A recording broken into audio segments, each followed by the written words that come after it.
अस्सलाम वालेकुम जी। रजी दादा का व्लॉग सुना जी, बड़ा मज़ा आया। दादा शुमार उन्होंने बताए 8-10 अरब रुपए का जो है वो टोटल मसला है। वापडा मुलाजमीन और दीगर मुलाजमीन को जो सब्सिडीज़ वगैरह दी जाती हैं, जो मुफ्त की बिजली दी जाती है और जो दीगर मराद दी जाती हैं, 10 नहीं होगा 20 अरब का होगा। लेकिन उन्होंने बताया कि जी सैकड़ों अरब रुपए का जो घपला होता है वो किस जगह पे होता है, किस तरीके से जो है ना मामलात को गुमराही की तरफ ले जाया जाता है। असल मसला इस तरफ है। अच्छा, रजी दादा जो है ना वो मेरे बड़े भाई भी हैं, उस्ताद भी हैं और मेरी रहनुमाई भी करते हैं और मैं बहुत कुछ सीखता हूँ। और सबसे ज़्यादा मुझे सोशल मीडिया पे शायद अगर सपोर्ट है ना तो वो भी रजी दादा की है। अच्छा, लेकिन देखें हमने उन्हीं से सीखा उस्ताद। तो ये जो 8-10 अरब या 20 अरब का ये जो मरात है ना, ये एक्चुअली मरात नहीं है, ये जहर है। जहर वो और वो भी ऐसा जहर नहीं है कि जो बंदे को मार दे, ये गैरत को मार देता है, ये इज्जत को मार देता है, ये हिम्मत को मार देता है, ये सच्चाई को मार देता है। ये वो जहर है। आप बताएं कि यूरोप के अंदर जो एक ऑफिसर है या जज है या ब्यूरोक्रेट है या फौजी अफसर है, जो भी है, उसको कोई इस तरह की सहूलत मुयसर है, वो अपना बिजली का बिल भी खुद जमा कराता है, गैस का बिल भी खुद जमा कराता है, उसको कोई प्लाट फ्री में नहीं मिलता, उसको बड़ी अच्छी लंबी तनख्वाहें मिलती हैं और उसने ये सब कुछ मैनेज खुद करना होता है। इवन उसने इंश्योरेंस भी खुद बाय करनी होती है कि मुझे रिटायरमेंट के बाद मिलना क्या चाहिए, इस बात का भी तयन वो खुद करता है। वो हराम खोर, उसको पता नहीं होता कि मुझे, ये नहीं उसको होता कि मुझे अब ये इस ग्रेड की नौकरी मिल गई है, अब मैं इतनी तरक्की कर रहा हूँ और इतनी तो जो है ना अवाम मरे लुटे या जो कुछ भी हो, मुझे वो मिलनी ही मिलनी है। जैसे अब पाकिस्तान के अंदर हराम खोर जो है ना ये पाए जाते हैं, 18, 20, 22 ग्रेड के ऑफिसर्स। इन्होंने किया क्या होता है कि इनको इतनी बड़ी पेंशन्स मिलती हैं? किस बात की मिलती हैं, किस चीज़ की मिलती हैं? क्या उन्होंने कोई अपने पेट काट के दिया हुआ होता है? कख नहीं देते। वो तो एक सिस्टम के तहत जो है ना बना दिया जाता है कि नहीं जी आप देंगे। हाँ, यूरोप में, अमेरिका में वो खुद तय करता है कि मैं अपनी तनख्वाह का इतना हिस्सा दूंगा। एक सिंगल रुपया इनके बस में होना पाकिस्तान का, पाकिस्तान में जो डॉक्टर्स हैं, जो वकील हैं सरकारी, जो जजेस हैं, जो अफसरान हैं, एक सिंगल रुपया के मैं रोक सकता हूँ तनख्वाह में से, तो वो ना दे, कभी भी ना दे। उसके बस में ही नहीं होता। और फिर आप ये देखें कि नॉमिनल सा दे के और वो किस कदर जो इंसान वो बेनिफिट हासिल करते हैं। और वो शख्स जो एक बिजनेसमैन है, जो वो जो उससे खींचा जा रहा है, उससे नोचा जा रहा है, उसका ब्लड सक किया जा रहा है, उसको क्या पेंशन मिलती है? क्या यही निज़ाम यूरोप में, अमेरिका में, तरक्की याफ्ता ममालिक में है? नहीं है। वो खुद तय करते हैं कि मैंने कौन सी इंश्योरेंस लेनी है। ये जो पेंशन मिलती है ये एक्चुअली इंश्योरेंस होती है ना, और क्या चीज होती है? मैं रजी दादा की किसी बात से, अदादो शुमार की ना बात से ना इख्तलाफ नहीं कर रहा, बल्कि मैं ये बताने की कोशिश कर रहा हूँ, जब पाकिस्तान के अंदर बता दिया जाए वापडा के मुलाजिम को कि तुम्हारे लिए इतने यूनिट फ्री हैं, तो उसको हराम खोरी इंजेक्ट की जाती है, वो फिर चोरी करता है। और वो आज शेख तारिक साहब ने ट्वीट किया, एक्सीलेंट, कि उनकी बिजली बंद कर दो, वो तो चोरी करेंगे खुल के, और वो ऑलरेडी चोरी कर रहे हैं और वो फख्र करते हैं और वो कहते हैं ये मिल्कियत ही हमारी है, ये बिजली मिल्कियत ही हमारी है, वेबडा वाले कहते हैं। और वो मतलब मैं अब एक और साहब का मैं कोड नहीं कर रहा नाम, उन्होंने कहा कि गिरबान से मुझे पकड़ लेना, किसी वापडा के मुलाजिम के घर चले जाओ, उसकी वो बिजली चोरी ना करता। आप देखें पुलिस मुलाजमीन को देखें, मोर देन 90% जो है ना वो कानून तोड़ के खुश हैं। वो कहते हैं कि कानून तो हमारे घर की लौंडी है। मतलब अगर कोई पुलिस वाला है तो उसकी आप बदमाशी चेक करें, और वो कितने बेशक वो तरीके से नफीस होकर मिलेगा, सब कुछ करेगा, लेकिन कानून उसके घर की लौंडी है, इसलिए कि पूरा का पूरा डिपार्टमेंट उसकी मदद करने पे उतरा हुआ होगा। जो मर्जी गलती कर ले, जो मर्जी कर ले। जज को आप देख लें, जब अपने लिए इंसाफ का तरीका कुछ हो रहा है, दूसरे के लिए कुछ हो रहा है। जज का झगड़ा किसी पुलिस वाले से हो जाए, पुलिस वाले को लग पता जाएगा कि वो इंसाफ होता क्या, और वो जज करके बताएगा, बेशक जितना मर्जी ऑनेस्ट हो। आप देखिए क्यों?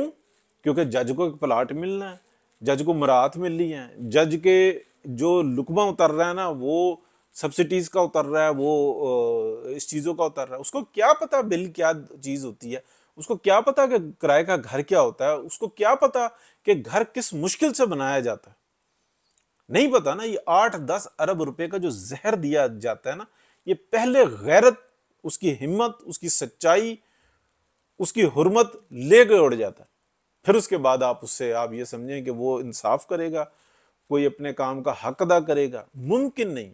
ये मेरे बुजुर्ग जो है ना वो बताते थे कि इससे फर्क नहीं पड़ता कि कोई बरेलवी है या देवबंदी है, अहले हदीस है या वो शिया है, इससे नहीं फर्क पड़ता। फर्क इस बात से पड़ता है जब ये शाम को आते हैं 2-3 बच्चे मदरसे के, एक के हाथ में डब्बा होता है, एक के हाथ में एक वो परना से डाला हुआ होता है, उसका थैला बनाया हुआ होता है, किसी घर से 2 रोटी, किसी घर से 1 रोटी, और एक डब्बा होता है या 2 डब्बे होते हैं, अपना दाल इसमें डाल दो, सालन इसमें डाल दो, सब्जी इसमें डाल दो, वो एक कचूबर सा बना के ना वो लेके जाते हैं।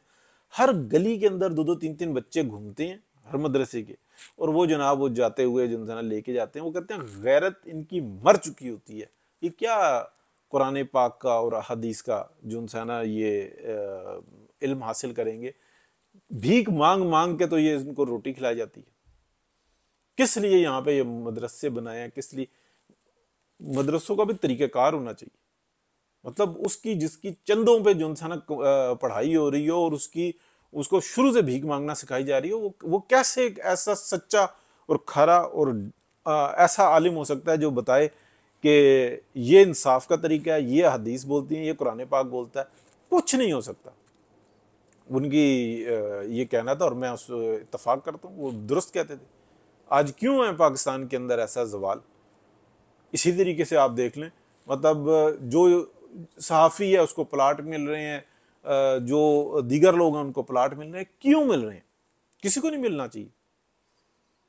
कमाए, हाँ, अच्छी तनख्वाहें दो, अच्छा उनको जो है ना फैसिलिटी दो। आप बताएं ना कि पुलिस मुलाजिम को जो सहूलियात हासिल हैं वो दीगर को क्यों नहीं है? मतलब एक जज को प्लाट भी मिल रहा है, उनको बिजली भी मिल रही है, उनको दीगर सहूलियात मिल रही हैं, प्रोटोकॉल मिल रहा है, उसको क्या पता कि अवाम किस चीज़ का जो है ना किस चीज़ को बर्दाश्त कर रही है। फौज में आप देखें, स्कूल इनके अलहदा, पार्क इनके अलहदा, रोडें इन्होंने अपनी जो है ना मली हुई होती हैं, ये जनाब कंट्रोलमेंट है। उनको क्या पता कि अवाम के ऊपर क्या गुजर रही है? पॉसिबल है? तो ये 8-10 अरब रुपए का मसला नहीं है, मसला इस माइंड सेट का। ब्यूरोक्रेसी को देखें आप, वो कहाँ पे जनाब पहुंची होती है। वो कहते हैं जो चाहे हम करें, जो चाहे हम करें, जिस तरीके का कानून बना दें, जिस तरीके से हम हुकूमतों को अजाब में डाल दें, जिस तरीके से हम हुकूमतों को आसान कर दें, परसेप्शन जो मर्जी बना लें, उनके लिए खुशहाली खुशहाली सब कुछ। वजह क्या है?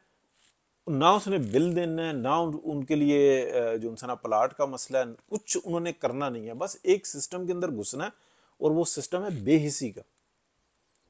यूरोप में, अमेरिका में जितने तरक्की याफ्ता ममालिक हैं, उनके अंदर इन तमाम मशीनरी को जो है ना वो सब कुछ करना पड़ता है जो एक अवाम को करना पड़ता है।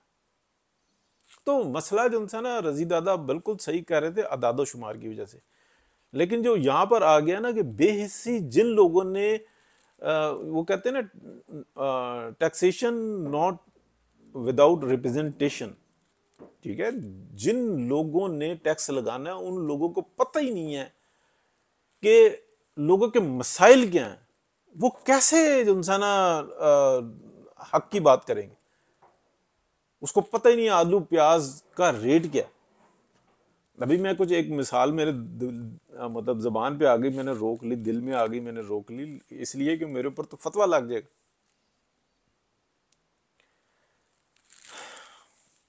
चलें जी, बात करते रहेंगे। तो रजी दादा बात सही कर रहे थे अदादो शुमार के हिसाब से, लेकिन उसके असरात क्या भयानक असरात होते हैं। मतलब गैरत नाम की चीज ही नहीं बचती, बेहिसी सर पर चढ़ जाती है। वजूद ही जो इंसान एक ऐसा आप कह लें कि बेरहम जानवर बन चुका हुआ होता है, जिसको इंसानियत के बारे में कुछ पता ही नहीं होता। हाँ, ड्रामेबाज बहुत ज़बरदस्त होते हैं, फ्रंट पे जनाब उन्होंने क्या बताना है, किस तरीके से एक्ट करना है, बस उनको ये पता होता है। इन नौसरबाजियों का सब कुछ पता होता है, लेकिन नासूर बन चुके हुए होते हैं, क्योंकि हराम का लुकमा पहले दिन से पड़ जाता है। उनको पता होता है कि बस मैंने ये रास्ता अख्तियार कर लिया, कौन सी चापलूसी करनी है, किसको मैंने मुराद देनी है, किसके साथ मैंने ज्यादती करनी है, और मैं खुद कहाँ पे जाऊंगा, मेरे बच्चे कामयाब, मैं कामयाब, दैट्स इट। ये है वो असल जहर जो पाकिस्तान को ले डूबा है। अब मैं मतलब कोई सियासी बात नहीं कर रहा इसके अंदर, जो ऑनेस्ट लोग हैं उनके साथ क्यों हशर हुआ, क्यों मियाँ नवाज शरीफ के ऊपर इतनी तोहमतें लगी, और पूरी की पूरी कौम जो है ना, पूरी मशीनरी खामोश रही। ये जहर घुसा हुआ है ना। और एक ऐसे नासूर को, इमरान खान को सर पे चढ़ा दिया गया। आज आप यूथिया को देखें, वो सुनने के लिए नहीं तैयार। वो कहता है पता नहीं वो कौन सा अवतार है, और पता नहीं कितना निजात दहिंदा है वो शख्स। उसको जेल में डाल दिया है, उसको बाहर निकालो। उसने दिया क्या? किसी के अंदर कोई इस बात का है अंदाजा कि उसके कितने प्रोजेक्ट हैं, क्या किया उसने आज तक? मां सिवाय झूठ बोलने के, इल्जाम लगाने के, दिमाग से मफलूज वो शख्स है। कारनामे उसको सुनाओ किसी को, वो कहते हैं ये झूठ है। ये क्या हुआ, किसने किया? ये उस बेहिसी, उस जहर ने जो है ना पाकिस्तान की अवाम के अंदर जो है ना ये जहर इंजेक्ट किया है। उस जहर ने ये जहर इंजेक्ट किया कि ये है निजात दहिंदा, और वो है मोदी का यार, इंडिया का गद्दार, पाकिस्तान का गद्दार। पाकिस्तान में इंडिया का जो है ना गद्दार, वो ये आया हुआ है जिसका नाम है मियां मोहम्मद नवाज शरीफ, और ये पाकिस्तान का दुश्मन है। इसने तबाह कर दिया है। ये जहर किसने उंडेला है? एक पूरी कौम को पिलाया। किसी एक शख्स का कत्ल नहीं किया, पूरे मुआशरे का कत्ल किया। कौन है ये?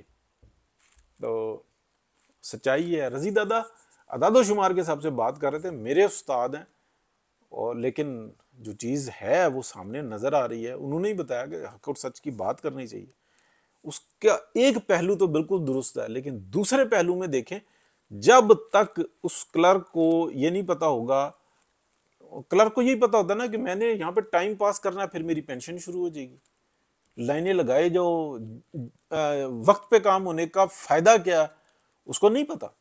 उसको तो ये पता है कि मैंने टाइम पूरा करना है, मेरे 20 साल 22 साल हो जाए पूरे, फिर उसके बाद मैं ये पेंशन मिलना शुरू हो जाएगी। उसको उसकी बला से कि मैं दूसरे को कह देता हूँ कि अच्छा 1 हफ्ते बाद आ जाना, उसकी बला से मरता मरे जीता जी।